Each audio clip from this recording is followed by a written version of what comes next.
मित्रांनो, तुमचं पुन्हा एकदा GB स्टोरी टेलर या यूट्यूब चॅनलवर स्वागत आहे. आजच्या आपल्या गोष्टीचं नाव आहे रात्रीस खेळ चाले. लेखिका प्रतीक्षा. पण गोष्ट सुरू करण्याआधी जर कोणी या चॅनलवर पहिल्यांदाच आलेले असाल तर त्यांनी ह्या चॅनलला सबस्क्राईब करायला विसरू नका. चला तर मग अजिबात वेळ न घालवता गोष्टीला सुरुवात करूया.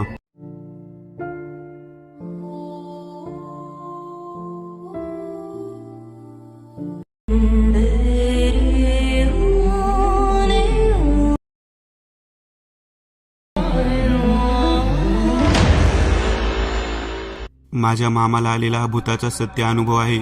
त्यांना आजपर्यंत भूतांचे खूप अनुभव आलेत. त्यातील एक अनुभव तुम्हाला सांगत आहे. मामाच्या तोंडून ऐका. त्यांना आलेला हा पहिला भूत प्रकारचा अनुभव. हा डळ सांज सरून दाट अंधार पडू लागला होता. सुमारे 9 वाजले असतील.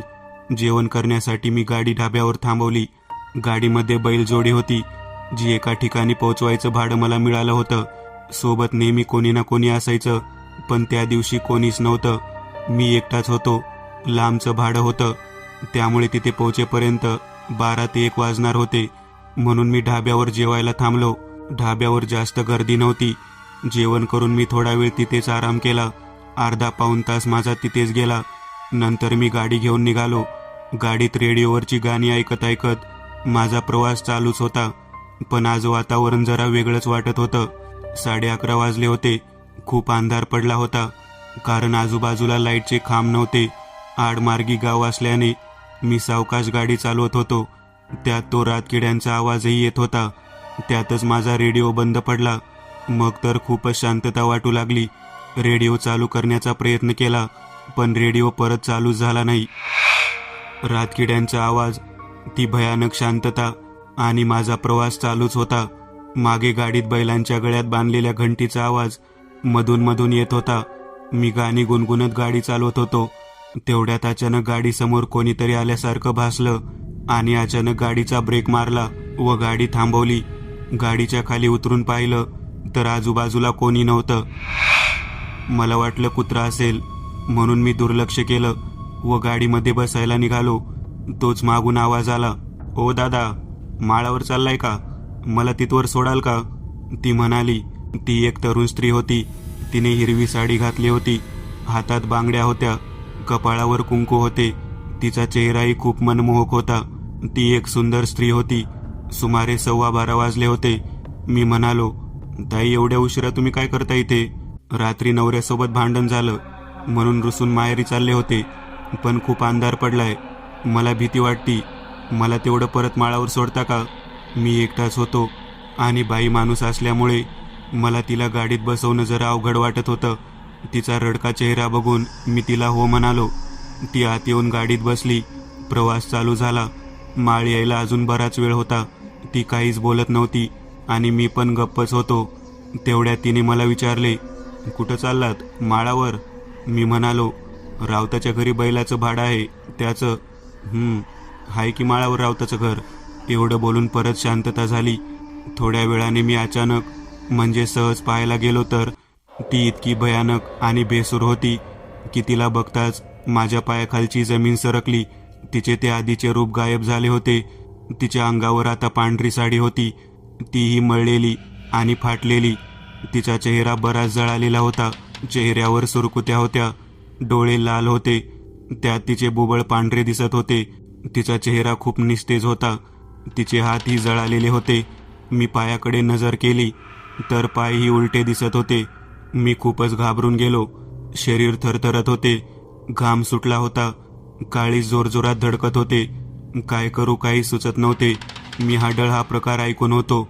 ती पण अशीच दिसते हे ऐकलं होतं. त्यामुळे मला खात्री झाली की ही हाडळच आहे.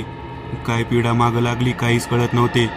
तेवढ्यात ती बाई मला म्हणाली, "थांबा, मला इथंच उतरायचं आहे." मी तिच्या आवाजाने अजून जास्त घाबरलो, कारण यावेळेस तिचा आवाज खूप जड व माणसासारखा येत होता. बेसूर आवाजाने माझ्या अंगावर काटा फुटला. मी तिच्याकडे न पाहता न बोलता तशीच गाडी चालवत राहिलो आणि मनातल्या मनात स्वामी समर्थ म्हणत जप करत राहिलो. तेवढ्यात माळावरचं बस स्टँड समोर दिसलं. तिथे खूप मोठा लाईटचा खांब होता. आणि खूप प्रकाश पण पडला होता. इथे गाडी थांबवून तिला उतरा म्हणणारच होतो, तेवढ्यात ती गाडीतून अचानक गायब झाली होती.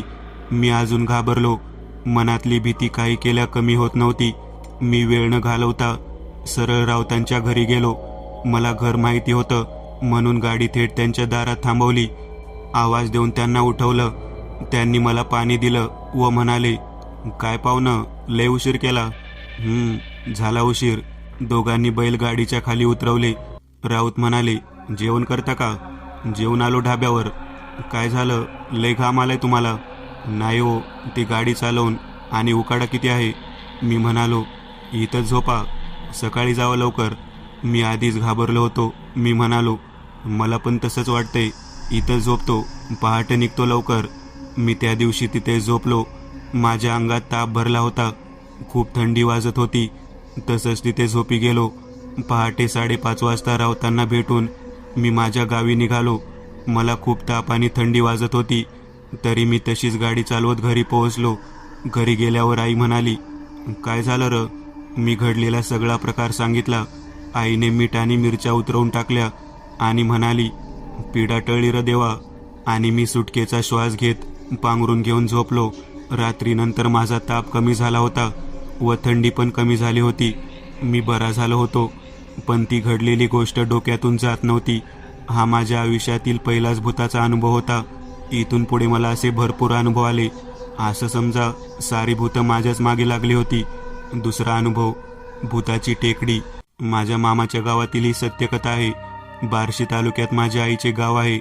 तेथील ही घटना सुमारे 30-35 वर्षापूर्वीची ही सत्यकथा मी तुमच्यासमोर मांडण्याचा प्रयत्न करते. मी माझ्या मामाच्या गावी राहायला गेले तेव्हा मला ही गोष्ट समजली.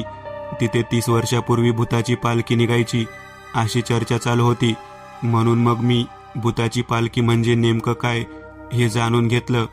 तर ती कथा अशी आहे. गावात नेहमी चर्चा असायची. मला भूतं दिसली, आगीचे थेंबे दिसले, मी हे पाहिलं, मी ते पाहिलं म्हणून.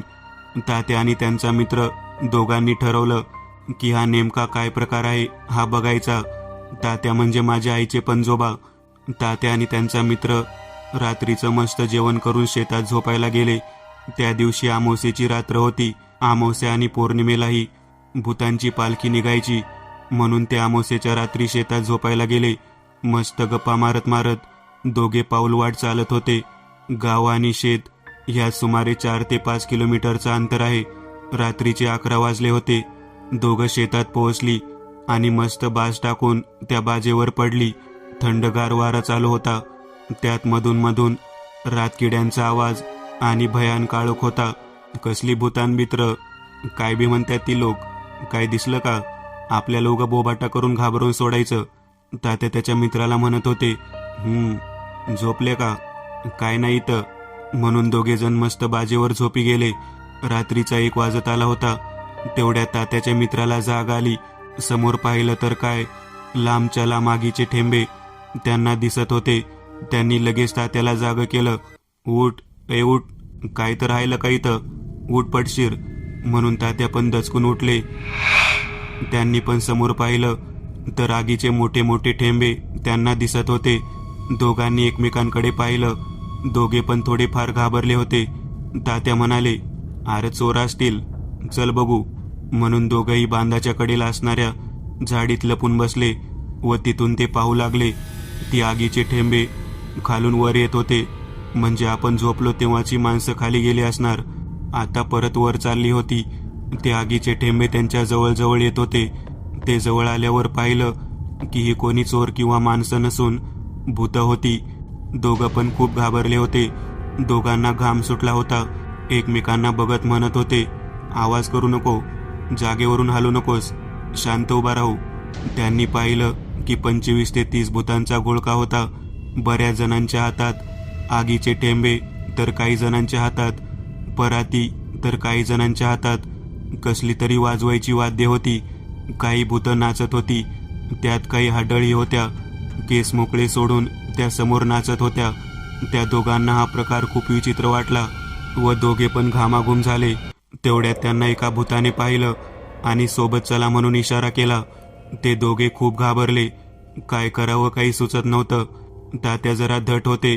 ते म्हणाले, ते म्हणतील तसं करू आपण. एकही शब्द बोलायचा नाही, फक्त ती भूतं म्हणतील तेवढंच ऐकायचं. दोघंही त्या भूतांसोबत निघाले. भूताच्या पालखीत दोघे सामील झाले. घाबरत घाबरत ते त्यांच्या सोबत निघाले. भूतांनी त्यांना त्यांच्या टेकडीवर नेले. भूताची टेकडी, जिथे ही सारी भूतं राहत होती, तिथे गेल्यावर भूतांनी जेवणाची पंगत लावली. आगीचे ठेंबे त्यांनी झाडाला अडकवले आणि जेवायची पंगत चालू केली. मोठमोठी आचार्याची असतात तशी भांडी तिथे होती. सगळी भूतं दगडाची परात घेऊन जेवायला बसली होती. त्यात तात्याला आणि त्यांच्या मित्राला पण 2 दगडाच्या पराती जेवायला दिल्या होत्या. त्या परातीत भाकरी, मटण आणि रस्सा वाढला. राक्षसाला वाढावं एवढं जेवण त्या भूतांनी त्या दोघांना वाढलं होतं.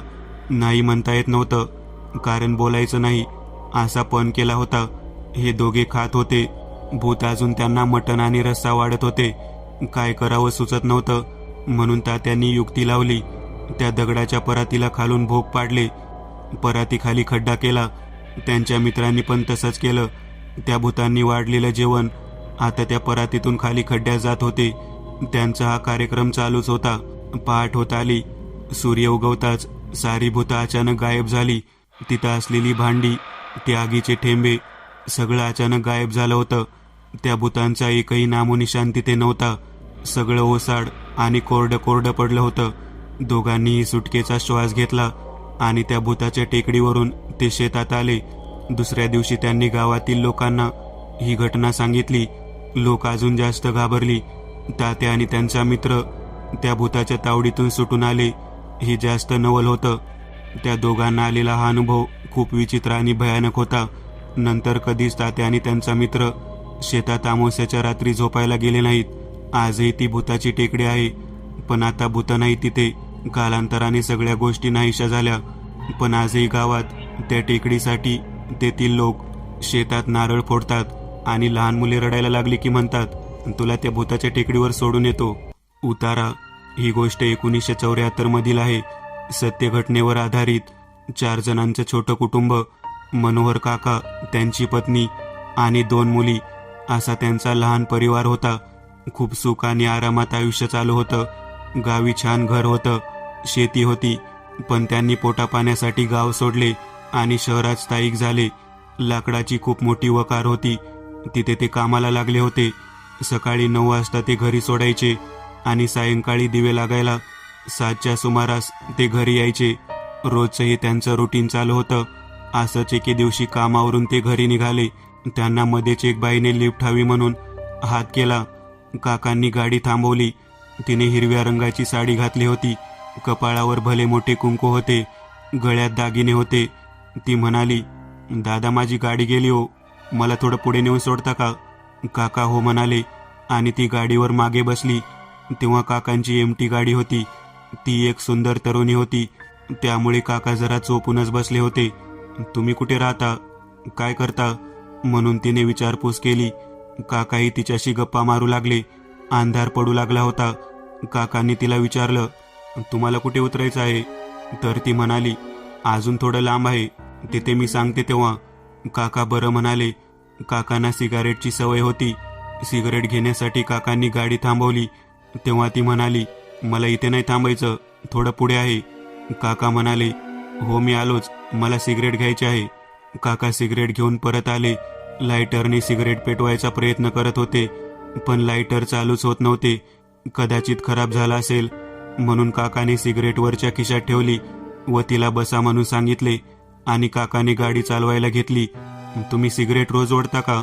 या प्रश्नावर काकांनी हसून हो मला सवय आहे म्हणून उत्तर दिले. एक 10 ते 15 मिनिटांनंतर काका म्हणाले, माझं घर आलं आता, तुम्हाला नक्की कुठे जायचं आहे? तेव्हा मागून काहीच आवाज आला नाही.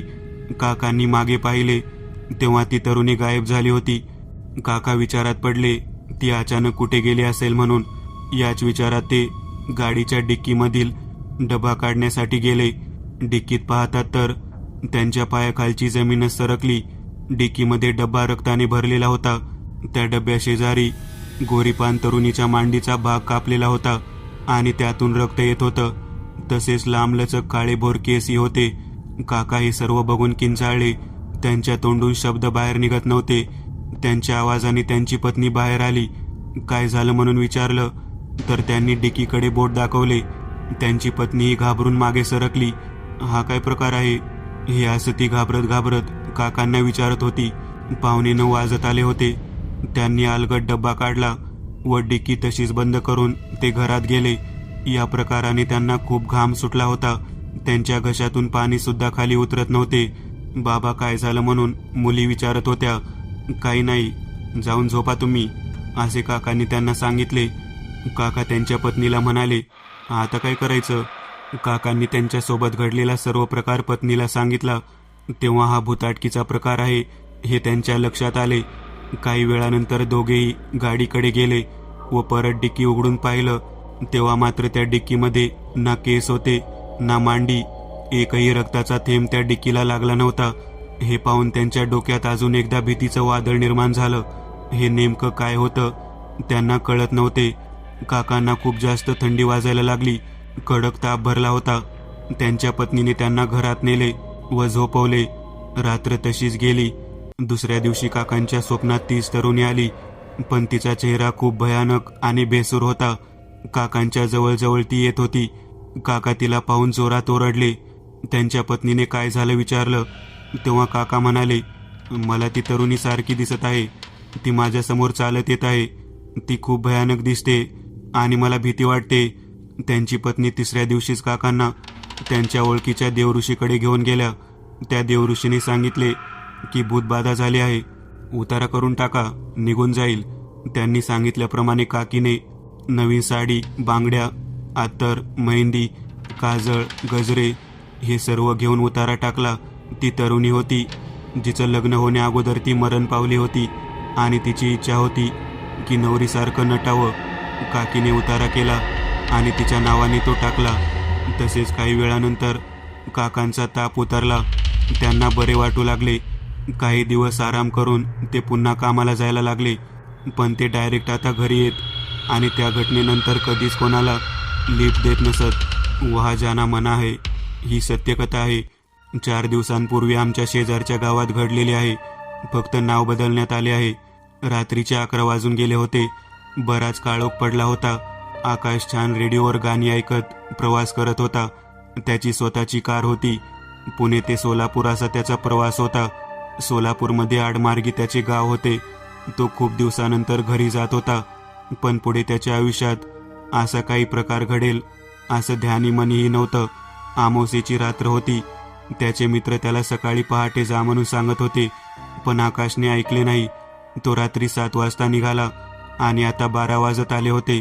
त्याचं गाव यायला अजून अर्धा तास बाकी होता. 10-1 किलोमीटर अंतरावर त्याचं गाव होतं. आडमार्गी गाव असल्याने रस्ता खूप कच्चा होता. रस्त्याच्या कडेला फक्त बाबळीची झाडे होती जी खूप भयानक भासत होती. त्यात रातकिड्यांची किरकिर स्पष्ट ऐकू येत होती. त्यांचा प्रवास चालू होता. गाणी गुणगुणत तो फाट्यावर पोहोचला आणि अचानक त्याची कार बंद पडली. तो चालू करण्याचा प्रयत्न करत होता, पण कार चालू होत नव्हती. त्याने खाली उतरून कारची समोरची डिकी उघडून पाहिली, काही प्रॉब्लेम असेल तर. पण तसा काहीच प्रॉब्लेम नव्हता, कारण काही दिवसांपूर्वीच आकाशने कार सर्व्हिसिंग करून आणली होती. कार का बंद पडली त्याला काहीच कळत नव्हते. त्याचा भूताखेतांवर अजिबात विश्वास नव्हता. तो अगदी बिनधास्त होता. आजूबाजूला तर काहीच नव्हतं. साधी चहाची टपरी सुद्धा नव्हती. त्यामुळे त्याला काही तिथे मदत मिळेल हे शक्य वाटत नव्हतं. त्याने त्याच्या गावात असणाऱ्या मित्राला फोन केला व सोबत मेकॅनिक पण घेऊन यायला सांगितलं. त्याचा मित्र 15 मिनिटात पोहोचतो म्हणाला. तो तसाच फोनवर बोलत बोलत गाडीमध्ये बसला व परत एकदा कार चालू होते का प्रयत्न करत होता, पण कार काही चालू होत नव्हती. त्याची नजर अचानक त्याच्या बाजूला असणाऱ्या सीटवर गेली. त्या सीटवर एक स्त्री बसली होती. तो काही क्षण स्तब्ध झाला, काहीच बोलला नाही. त्याने न राहून विचारलं, कोण तुम्ही? न विचारता कसे आत बसलात?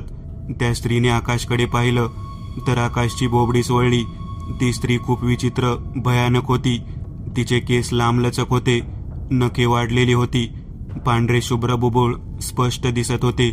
तिच्या नाकातून आणि तोंडातून रक्त येत होतं. तसेच ती 8-9 महिन्याची गरोदर वाटत होती. तिच्या पोटातूनही रक्त निघत होतं. ती भूक लागल्यासारखं एकटक आकाशकडे पाहत होती. आकाश तिला पाहून पुरता घाबरून गेला होता. त्याला घाम फुटला होता. त्याचे हृदयाचे ठोके जोरात पडत होते. त्याच्या तोंडून एकही शब्द फुटत नव्हता. काय करावं त्याला काही सुचत नव्हते, कारण पहिल्यांदाच तो अशा घटनेला सामोरा जात होता. ती स्त्री आकाशकडे पाहत होती. आकाशने त्याच्या हातात असलेल्या मोबाईलवरून आधी डायल केलेला जो मित्राचा नंबर होता त्यावर फोन केला, पण त्याला बोलता येत नव्हतं. ती स्त्री आकाशच्या जवळ येत होती. त्या स्त्रीने तिचे दोन्ही हात लांबवले आणि आकाशचा गळा दाबू लागली. आकाश खूप घाबरला. ती स्त्री जोरजोरात हसत होती, किंचाळत होती आणि आकाशचा गळा दाबत होती. फोन चालू असल्याने आकाशचा आवाज त्याच्या मित्राला ऐकू जात होता. वाचवा, वाचवा, सोडा मला, प्लीज मला सोडा, असा आकाश जीवाच्या आकंताने तळमळत होता. त्या स्त्रीचाही हसण्याचा आणि किंचाळण्याचा आवाज त्याच्या मित्राला जात होता. काही वेळातच आकाशचा मित्र आणि मेकॅनिक तिथे पोहोचला. आकाश गाडीत त्यांना झोपलेला दिसला. त्यांनी हाक मारली, पण आकाश काहीच उत्तर देत नव्हता. गाडी आतून लॉक असल्याने दार उघडता येत नव्हते. त्याच्या मित्राने कारच्या काचेवर दगड मारून काच फोडली आणि आतून दार उघडले. आकाश बेशुद्ध अवस्थेत पडला होता. त्या दोघांनी लगेच त्याला हॉस्पिटलमध्ये नेले. हा जो काय प्रकार घडला त्याने आकाशची अवस्था खूप बिघडली. तो रात्रभर शुद्धीत नव्हता. नंतर सकाळी त्याला शुद्ध आली तेव्हा त्याने हा सर्व घडलेला प्रकार सांगितला. आकाश अजूनही हॉस्पिटलमध्येच ॲडमिट आहे. तो अजूनही या धक्क्यातून बाहेर पडला नाही. ही घटना घडल्यानंतर परत 2 दिवसांनी त्याच जागेवर एका माणसाला परत ही स्त्री दिसली व तोही आजारी पडला. तो फाटा, ती जागा खूप खडतर आहे अशी चर्चा सगळीकडे चालू झाली. मी तर त्या रस्त्यावरून कधीच जायचं नाही असं ठरवलं, कारण तो रस्ता माझ्या ओळखीचा आहे आणि आम्ही नेहमी तिथून ये जा करतो. पण आता वहा जाना मन आहे. मी एक नवीन चॅनल ओपन करत आहे. त्यावर तुम्हाला ॲनिमेटेड हॉरर स्टोरीज पाहायला मिळतील. त्या चॅनलची लिंक या व्हिडिओच्या डिस्क्रिप्शनमध्ये दिलेली आहे. चॅनलला सबस्क्राईब करायला विसरू नका. मित्रांनो, आज पुरतं एवढंच. तुम्हाला जर काही गोष्ट आवडली असेल तर नक्की लाईक करा. तुमच्यापैकी बरेचसे जण व्हिडिओ लाईक न करताच पळून जातात, पण हा जर व्हिडिओ तुम्ही लाईक केला तर मला जरा बरं वाटेल आणि असेच भारी भारी व्हिडिओ बनवायची माझ्यात एनर्जी येईल. त्यामुळे नक्की लाईक करा. आणि अजूनही कोणी या चॅनलला सबस्क्राईब केलेलं नसाल तर लगेच सबस्क्राईब करून टाका. आणि बाजूची घंटी ती मात्र दाबायला विसरू नका. देवाची घंटी आहे ती. चला तर मग पुन्हा भेटूया अशीच एक आगळी वेगळी गोष्ट घेऊन पुढच्या भागात.